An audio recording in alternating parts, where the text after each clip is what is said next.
கேரளாவில் பெருமழையால் சேதமடைந்த ஆரம்ப சுகாதார நிலையம் இந்தியாவிலேயே அதிநவீன வசதிகளுடன் கூடிய மிகப்பெரிய சுகாதார நிலையமாக மாற்றப்பட்டுள்ளது. இதுகுறித்து இந்த செய்தி தொகுப்பில் பார்க்கலாம்.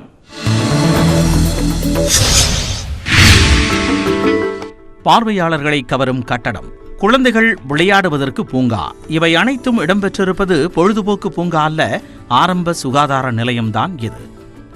கடந்த 2018ஆம் ஆண்டில் பெய்த கனமழை கேரளாவை உருக்குலையச் செய்தது. மாநிலமே பெரும் சேதத்தை சந்தித்த நிலையில் மாநிலத்தை புனரமைக்க கேரளாவை மறுகட்டமைப்போம் என்ற திட்டம் அறிவிக்கப்பட்டது. பல்வேறு தனியார் நிறுவனங்களின் உதவியுடன் புனரமைப்பு பணிகள் மேற்கொள்ளப்பட்டு வருகின்றன.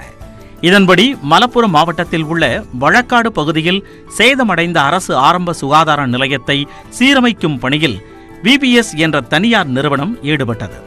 கட்டுமானத்திற்கான வடிவமைப்பு பணிகளை சென்னை IIT மாணவர்கள் மேற்கொண்டனர். 15,000 சதுர அடியில் 10 கோடி ரூபாய் செலவில் 2 ஆண்டுகளில் கட்டுமான பணிகள் நிறைவடைந்துள்ளன. இந்தியாவிலேயே அதிநவீன வசதிகளுடன் கூடிய ஆரம்ப சுகாதார நிலையமாக மாறியுள்ளது.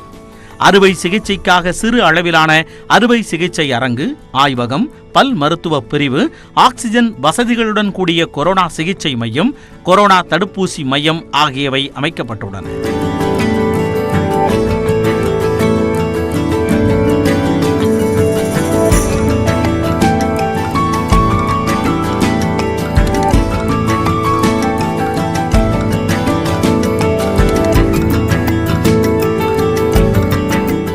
குழந்தைகள் விளையாடுவதற்கு பூங்கா வசதி, உடற்பயிற்சி மேற்கொள்ள திறந்தவெளி கூடம் உள்ளிட்ட அனைத்து வசதிகளும் ஏற்படுத்தப்பட்டுள்ளன. வயது முதிர்ந்தவர்களுக்கும் சிறப்பு வசதிகள் செய்யப்பட்டுள்ளன.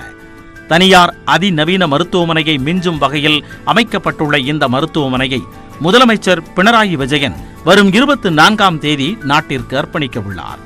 நியூஸ் 18 தமிழ்நாடு தொலைக்காட்சி செய்திகளுக்காக செய்தியாளர் சஜ்ஜயகுமார்.